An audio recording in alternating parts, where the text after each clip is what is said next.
The book of Genesis is the first book of the Bible and the foundation for both Jewish and Christian beliefs. It spans a broad narrative from the creation of the world to the establishment of the nation of Israel.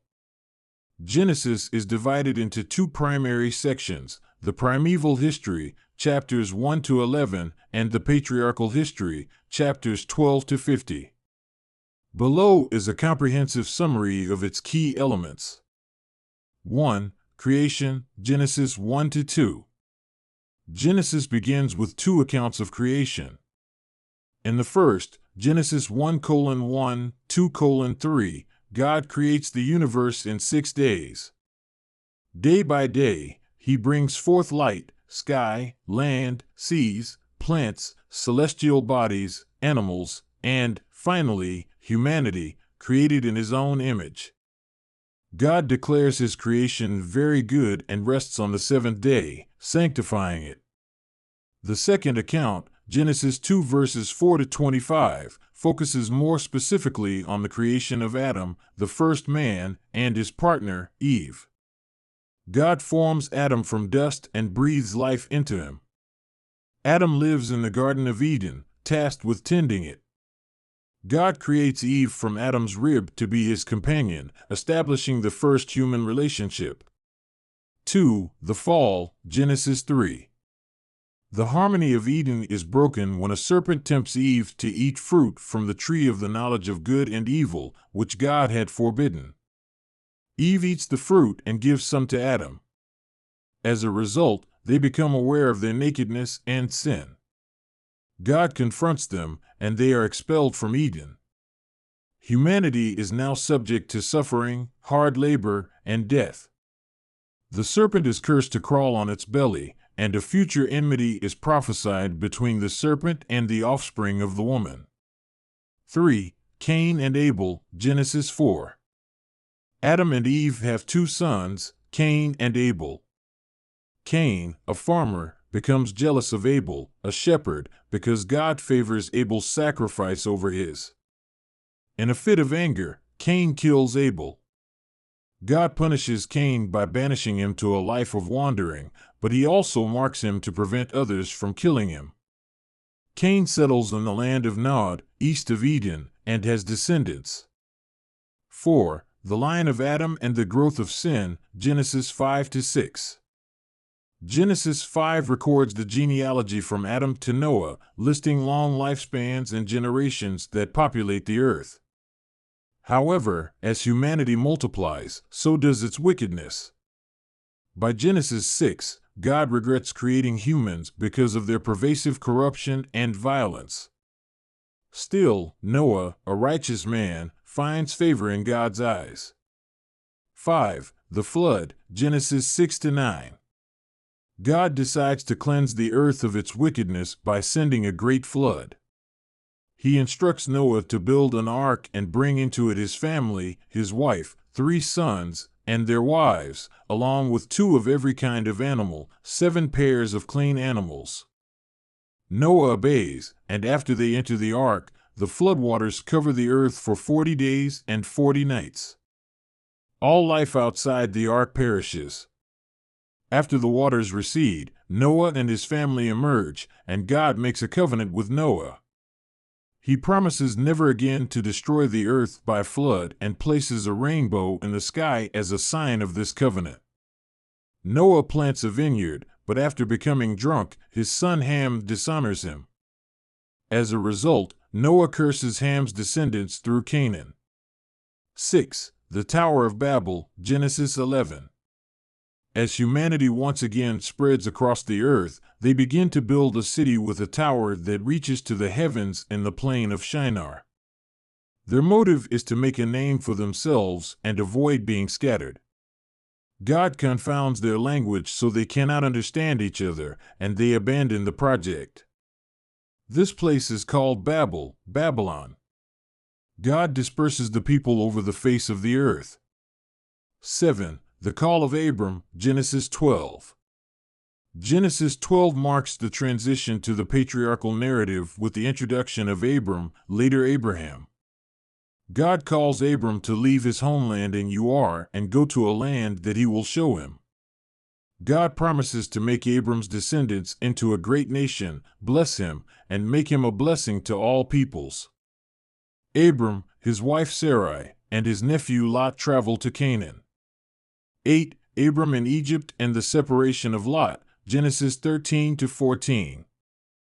During a famine, Abram travels to Egypt.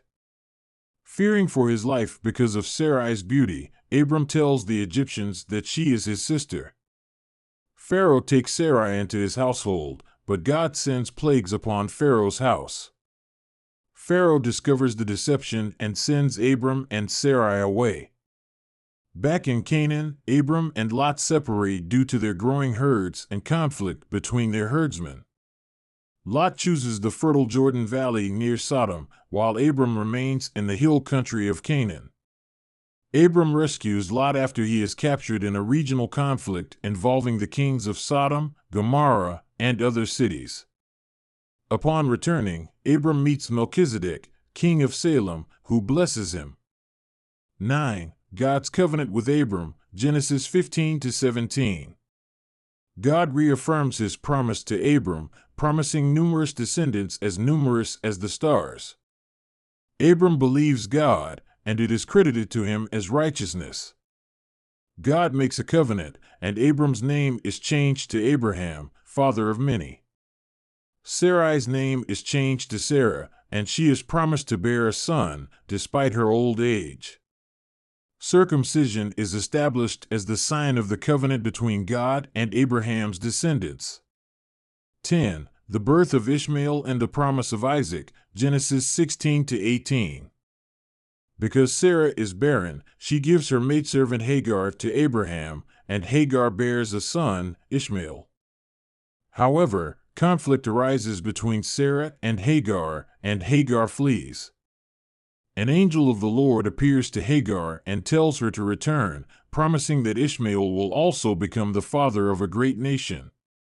Later, 3 visitors, angels in disguise, come to Abraham and Sarah, predicting that Sarah will bear a son within a year. Sarah laughs at the idea because of her advanced age, but the visitors insist that nothing is too hard for God. The child to be born is named Isaac. 11. Sodom and Gomorrah, Genesis 18-19. God reveals to Abraham that he plans to destroy Sodom and Gomorrah due to their grievous sin. Abraham pleads for the cities, asking God to spare them if even 10 righteous people can be found. God agrees, but not even 10 righteous are found. Lot and his family are warned by 2 angels to flee. God rains fire and brimstone on the cities, destroying them. Lot's wife, disobeying the angel's command, looks back and turns into a pillar of salt. Lot and his daughters take refuge in a cave, where his daughters, believing they are the last people on earth, make their father drunk and conceive children by him. These children become the ancestors of the Moabites and Ammonites. 12. The birth of Isaac and testing of Abraham, Genesis 20-22. In their old age, Abraham and Sarah finally have the promised son, Isaac. However, God tests Abraham by asking him to sacrifice Isaac. In an act of faith, Abraham prepares to obey, but God stops him at the last moment, providing a ram for the sacrifice instead. God reaffirms his covenant with Abraham, blessing him for his obedience. 13. Isaac's marriage and descendants, Genesis 23-26. After Sarah's death, Abraham sends his servant to find a wife for Isaac among his relatives. The servant finds Rebekah, who agrees to marry Isaac. Isaac and Rebekah have twin sons, Esau and Jacob. Esau, the firstborn, is a hunter, while Jacob is a quiet man. Esau sells his birthright to Jacob in exchange for a meal. 14. Jacob's deception and flight, Genesis 27-31. With Rebekah's help, Jacob deceives his father, Isaac, into giving him the blessing intended for Esau.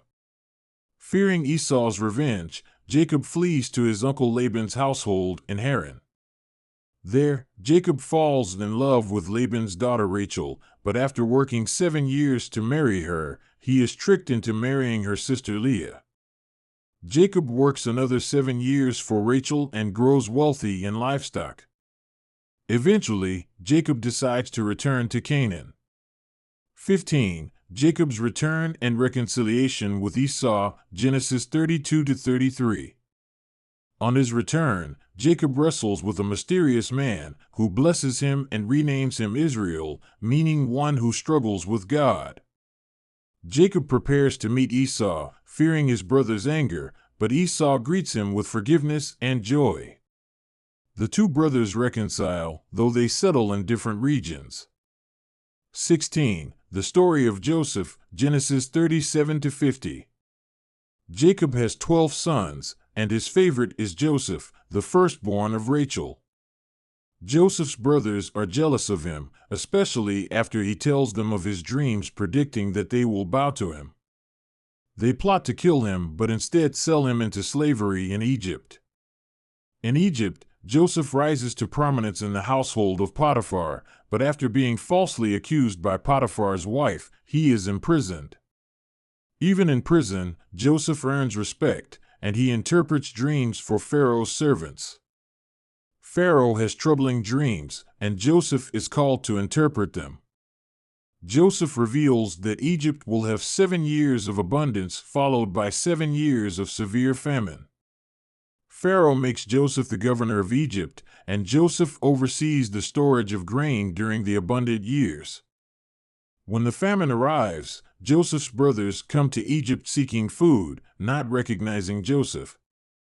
After testing their integrity, Joseph reveals his identity and forgives them. Jacob and his entire family move to Egypt, where they are given the land of Goshen. Jacob blesses his sons before his death, and Genesis concludes with Joseph reassuring his brothers of his forgiveness.